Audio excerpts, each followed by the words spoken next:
Le grand débrief ce soir, deuxième partie, avec comme invité exceptionnel un Européen convaincu. Il a dirigé l'Organisation mondiale du commerce, il a été commissaire européen, il est proche de Jacques Delors, même si certaines de ses positions agacent au PS. Bonsoir Pascal Lamy, Bonsoir. vous êtes aussi l'auteur de ce livre. Quand la France s'éveillera, c'est chez Odile Jacob. Alors ce débat inédit des candidats à la Commission était-il de nature, selon vous, à nous réveiller? Vous allez nous le dire. On va regarder quelques images pour ceux qui viennent de nous rejoindre. C'est vrai qu'on a eu le sentiment de vivre quelque chose d'historique ce soir. Voilà, une Europe qui était défendue par des visages. Chacun avait un discours politique, ils n'étaient pas tous les mêmes. Quelle est votre réaction? J'ai trouvé ça très chouette. Et comme vous, je trouve que c'est une innovation, une nouveauté. C'est de la politique au niveau européen. Et on a bien vu ce soir, en tout cas nous, Français, qu'elle ressemble pas tout à fait à la politique française, mais elle ressemble pas non plus tout à fait à ce qui se passe en Allemagne ou en Italie ou en Espagne. C'est quelque chose de différent, c'est quelque chose d'européen. Et je trouve que ça commence à ressembler à un espace politique européen. Voire un espace politique fédéral, les prémices que vous aimeriez finalement, vous? N'employons pas forcément les grands mots. Ou les mots qui fâchent. C'est plus une question de sentiment. Faut pas faire trop de raisons là-dessus. Ce soir, on a eu la vision d'une Europe qui existe en tant qu'Europe, sur des thèmes européens, avec des gens, bon, effectivement, ils sont des cultures différentes, ils ont des langues différentes, mais c'est différent, je trouve, de nos vies politiques nationales, et moi, je trouve ça bien, parce que je trouve qu'il y a plus d'air, quoi. Alors, plusieurs thèmes ont été abordés concernant, on va les prendre les uns après les autres. Dans cet euroscepticisme ambiant, il y en a un qui souffre beaucoup en ce moment, c'est l'euro. De plus en plus de personnes, de citoyens européens disent qu'ils voudraient s'en débarrasser. En France, le parti qu'ils prônent est même en tête des sondages pour la prochaine échéance électorale. Écoutez à ce propos la réponse du candidat centriste. Je crois qu'il faut dire la vérité. Dans le sud de l'Europe, certainement, il y a beaucoup de gens qui veulent se débarrasser de l'euro. Tout d'abord, il faut le leur dire. Ce serait un désastre pour l'ensemble des économies en Europe, aussi bien dans le nord de l'Europe que dans le sud de l'Europe si on en revenait aux devises nationales. Deuxième chose, vous devez quand même vous poser une question. Qui va payer les factures si nous en revenons à la drachme en Grèce, à la lire en Italie, à la pesette en Espagne? Tous les citoyens. Pourquoi? Parce qu'ils vont perdre une partie de leur pouvoir d'achat. Ainsi que les retraités. Les retraités qui vont perdre une partie de leurs économies. C'est ça la réalité. Alors Pascal Lamy, admettons qu'on ne puisse pas revenir en arrière, comme le dit Guy Verhofstadt. Est-ce qu'il n'y a pas une autre question, c'est celle du poids de l'euro sur le marché des changes? Est-ce qu'il n'est pas trop fort? Certains disent qu'il nuit à notre compétitivité, cet euro fort. Si on regarde les choses à long terme, l'euro est stable. Et si on le mesure correctement, il est stable par rapport au dollar depuis sa création. Bon, il est vrai que depuis 2 ans, disons, il s'est un peu apprécié vis-à-vis du dollar, et c'est d'ailleurs la raison pour laquelle la Banque centrale européenne a commencé à exprimer un souci, ce qui est un signe clair qu'elle est préoccupée par le fait que l'euro est probablement en ce moment un petit peu fort, mais ça n'est pas, en tout cas dans le cas de la France, l'euro fort n'est pas à l'origine des problèmes de compétitivité française qui durent depuis très longtemps, et il y a des tas de pays en Europe qui, avec la même monnaie que nous, font mieux à l'extérieur. Donc il ne faut pas voir dans un euro qui, il est vrai, est un petit peu fort pour l'instant, un petit peu fort, la source de nos problèmes. Mais vous le disiez quand même, c'est vrai que le dollar a baissé, c'est pas un hasard. D'évaluer un peu sa monnaie, c'est une façon d'être plus compétitif. Les États-Unis ont cet outil politique. On était en train de dire qu'on assistait à la naissance ou la renaissance d'une Europe un peu plus politique. Est-ce que justement cette politique ne doit pas aller jusqu'à la Banque centrale européenne? C'est une question qui est posée par les peuples pour ces élections-là. Les banques centrales sont indépendantes dans le monde contemporain. Plus ou moins, on sait bien que certains États jouent sur leur monnaie. Les petits, les Suisses, oui, manipulent leur monnaie, les Coréens un peu, les Japonais l'ont fait. Je suis d'ailleurs de ceux qui regrettent que ça n'ait pas été mieux discipliné au plan international. Mais disons, les grandes banques centrales sont indépendantes et nous avons besoin, en Europe, d'une monnaie continentale.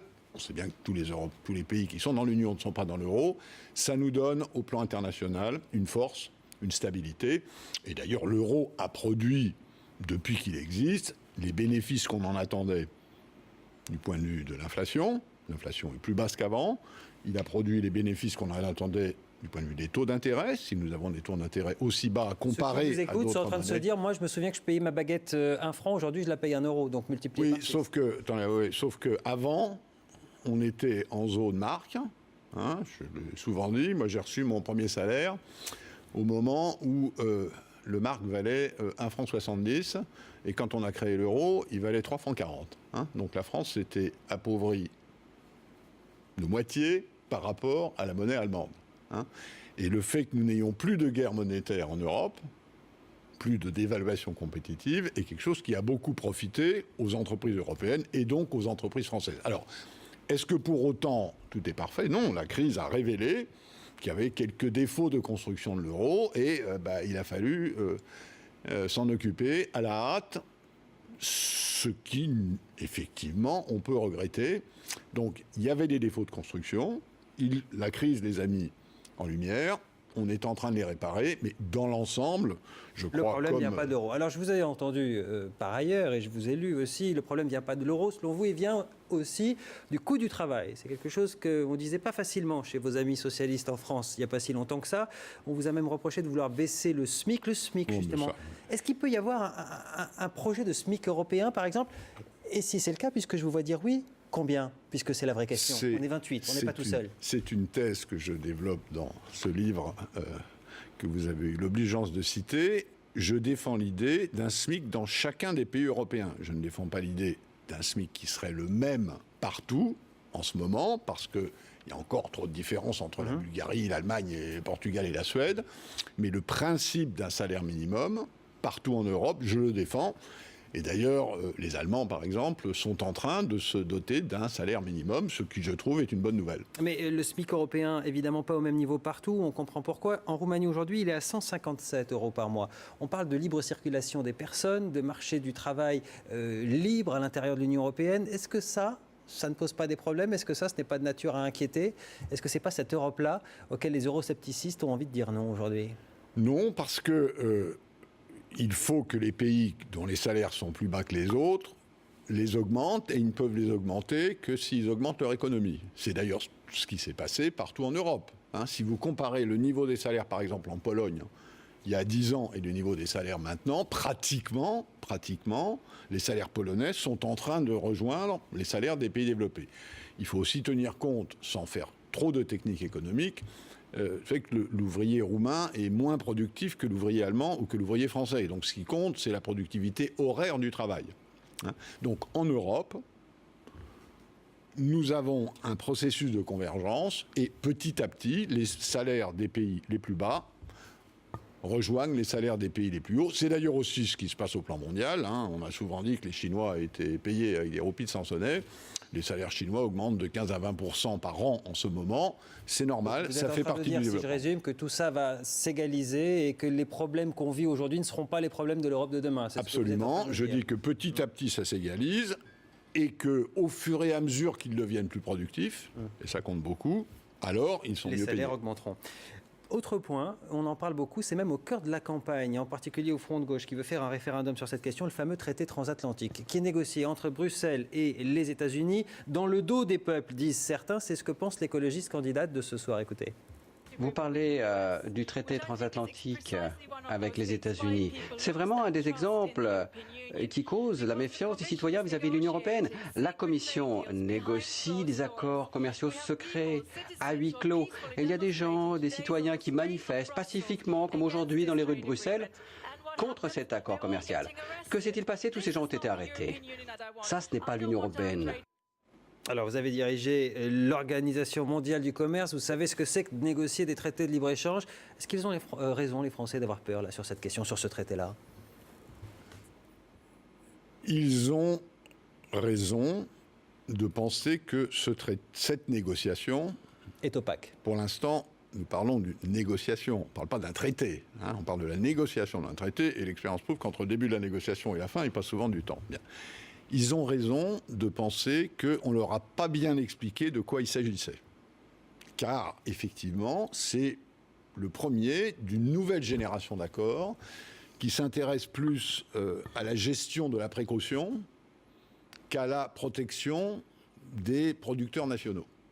Hein, c'est la question de savoir si on met les mêmes normes et les mêmes standards pour les voitures, ou pour les banques, ou pour les assurances, ou pour la sécurité des briquets. Ou pour les poulets, ou pour la viande. Ou pour les poulets, ou pour la viande. Et donc, c'est une question importante parce que, effectivement, entre les États-Unis et l'Europe, c'est plus les droits de douane qui sont l'essentiel. C'est une petite partie de la négociation. Ce sont les réglementations. Si je suis producteur européen et que je veux accéder au marché américain, l'idéal pour moi, c'est d'avoir la même norme sur le marché européen et sur le marché américain. Comme ça, je peux produire des séries qui vont partout. Bon. L'idéal pour le producteur, pas forcément pour les consommateurs et pas forcément pour les citoyens. J'y viens. Le consommateur doit avoir la garantie que le niveau de précaution adéquat, qu'il s'agisse des aliments, qu'il s'agisse des briquets, qu'il s'agisse des banques, est correct. Et mon sentiment personnel, et je dis ça, disons, effectivement, avec un peu de recul et d'expérience de négociation de ces sujets, mon sentiment personnel, c'est que ça finira par s'aligner sur le niveau de précaution le plus élevé de chaque côté. Simplement, on a présenté ça comme une négociation commerciale en donnant l'impression qu'on allait échanger, voilà, qu'on allait faire une négociation de bazar. Je te prends ta norme de ton poulet, tu me prends ma norme de mon pare-choc, je te prends ta norme des assurances, je te prends ta norme de protection des données privées. Ça n'est pas comme ça que ça va se passer.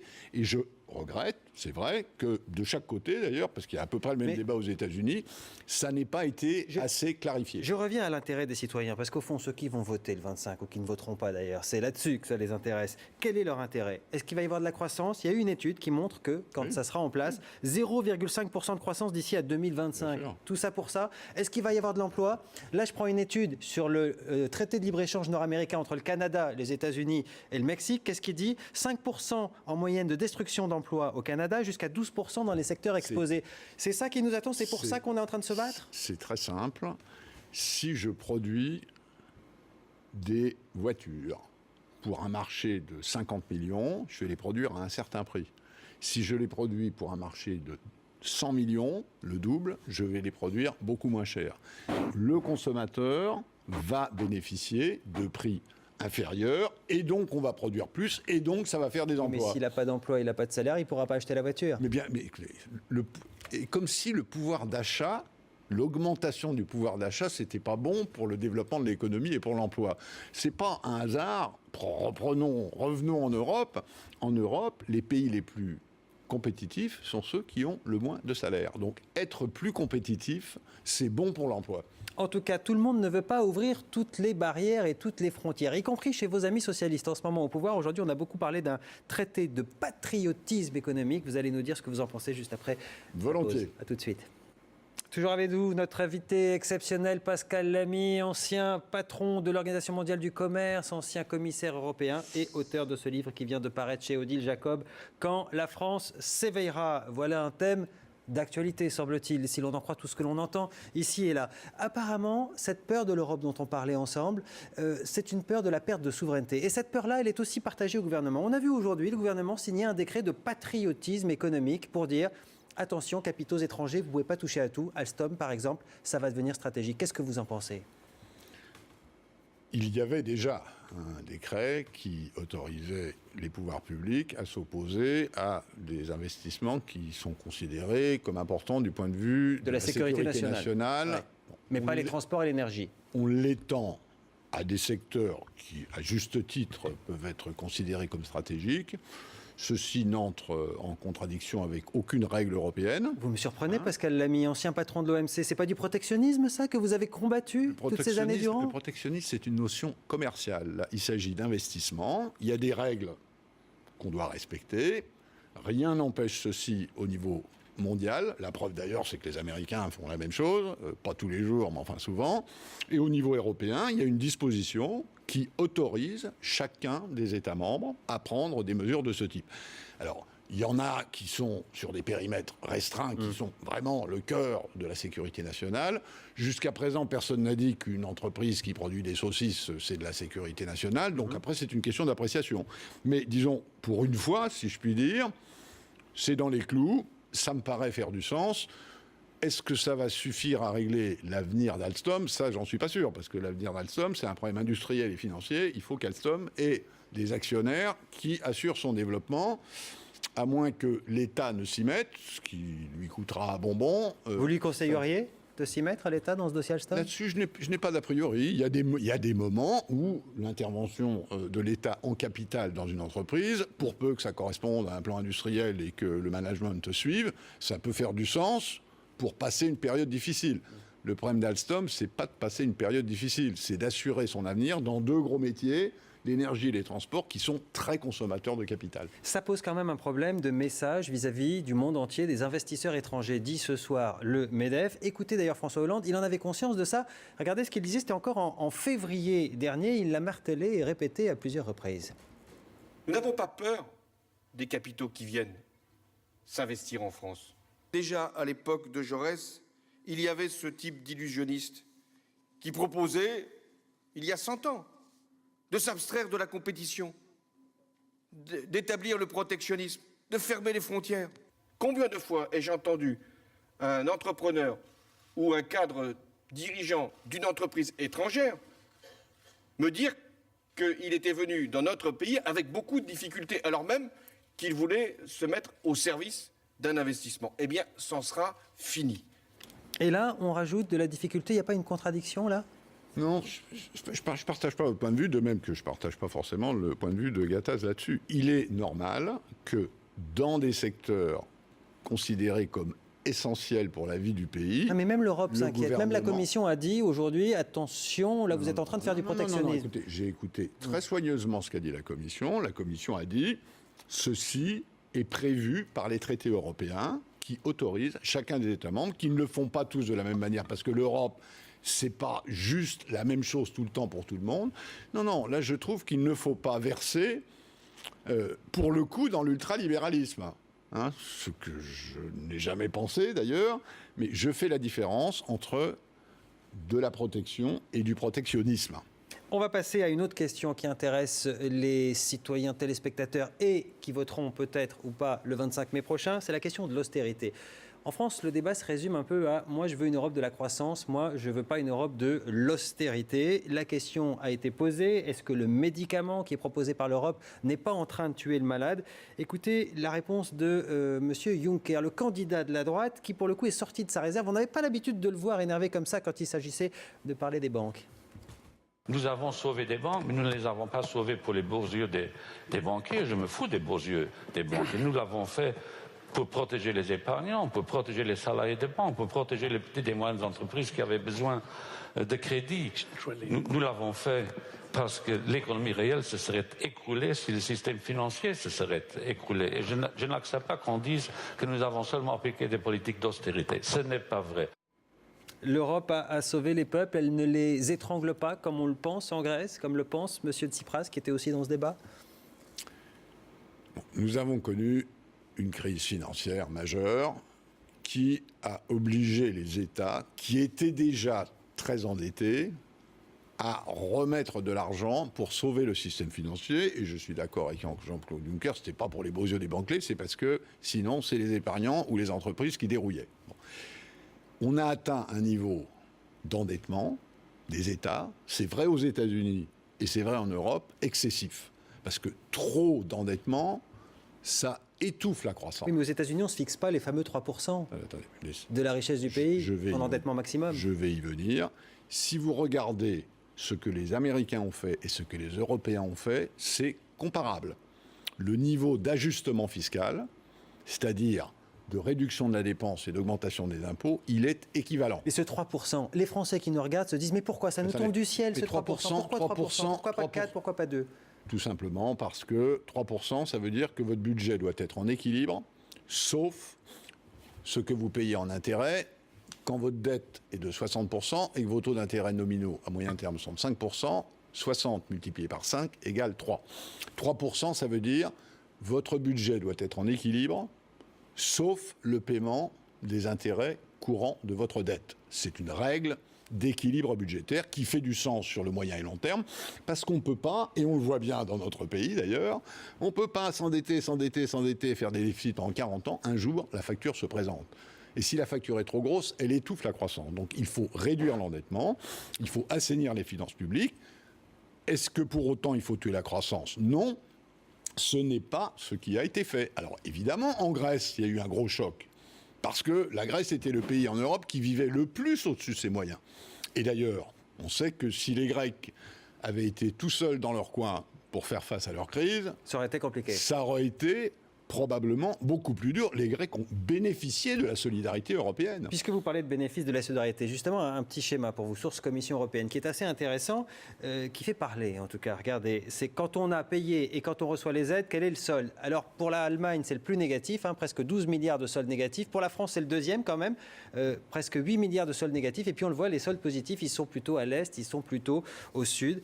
Comment est-ce qu'on peut convaincre les Français de se serrer la ceinture, de faire des économies, de ne pas avoir d'augmentation de salaire, de baisser le SMIC, c'est ce que vous proposiez? Non, et puis de se dire, je n'ai paye jamais... 8 Non, milliards. sur ce point, s'il vous plaît, je Ouais. n'ai jamais proposé de baisser le SMIC. Vous disiez qu'il pouvait y avoir des emplois J'ai en dessous du dit SMIC. que, à titre exceptionnel, pour le cas de jeunes qui n'ont pas de qualification et qui ne trouvent pas de boulot sur le marché de l'emploi, Bon, pour ceux qui un vous petit écoutent- boulot... Non, mais écoutez, il faut être précis. Un petit Très bien, boulot vous avez vaut raison. mieux que pas de boulot. Vous avez raison, c'est ce que vous avez dit. N'empêche que pour ceux-là, à qui vous proposez un petit boulot plutôt que pas de boulot, quitte à ce qu'ils soient en dessous du SMIC, comment on leur explique qu'on dépense 8 milliards finalement, qu'on a un solde négatif de 8 milliards pour cette Europe qui ne rapporte rien, même pas de boulot, même pas de croissance?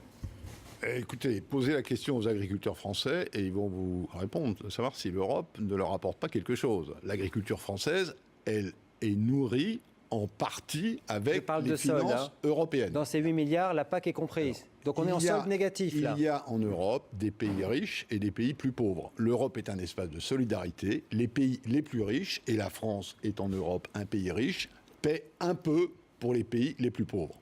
C'est aussi simple que ça. Les régions les plus riches de l'Europe paient un peu pour les régions les plus pauvres. Bien. Ce n'est pas anormal que ce soit l'Allemagne qui paye le plus, que derrière la deuxième grande économie européenne, c'est la France, que ce soit la deuxième, qu'après il y a la Grande-Bretagne, c'est la troisième. Ça me paraît tout à fait normal. C'est l'impact de la solidarité européenne. Et petit à petit, les pays les plus pauvres vont se développer et tout ça va se rééquilibrer. Donc ça me paraît normal. C'est un peu comme dans un pays. Les plus riches redistribuent une partie de leur richesse vers les plus pauvres. Toute dernière question pour conclure ce débat. 3%, ça ne fait pas rêver. On ne fait pas rêver sur l'Europe avec un objectif de déficit à 3%. Qu'est-ce qui lui manque pour le rêve, pour l'envie à cette Europe que vous défendez? Je crois que ce qui lui manque, c'est un sens de son identité. Pour moi, l'Europe, et je l'ai bien vu parce que j'ai passé une partie de ma vie à Bruxelles, mais aussi une grande partie de ma vie hors de Bruxelles, l'Europe, c'est une civilisation. L'Europe, c'est un mode de vie. L'Europe, c'est des libertés, de la solidarité, de la nature, de la culture. Je peux vous dire, je me suis promené sur cette planète, si je puis dire, pendant 30 ans, c'est pas les États-Unis, c'est pas la Chine. Et moi, je préfère vivre en Europe que vivre aux États-Unis ou que vivre en Chine parce que ce sont mes valeurs. Et je pense que c'est ce qui réunit les Européens, cette manière de vivre ensemble si particulière, qui est faite, encore une fois, de liberté et de solidarité, et je tiens à ça. Merci Pascal Lamy d'être venu ce soir sur ce plateau. Voilà ce que l'on pouvait dire après ce débat européen, cette Europe dont vous parliez, qui s'est donc incarnée ce soir. On va revoir ces images de ce débat que l'on a donc décidé de diffuser en direct et dans son intégralité sur iTélé, parce que c'est une page de l'histoire qui s'est écrite ce soir. Une Europe qui a montré à l'échelle d'un continent qu'elle était aussi politique et qu'elle avait un visage, quand bien même était-on candidat à cette Commission européenne dont on juge souvent ici et qu'elle est lointaine, technocratique. Eh bien ce soir peut-être que les avis auront un peu changé. Merci Pascal Lamy, tout de suite.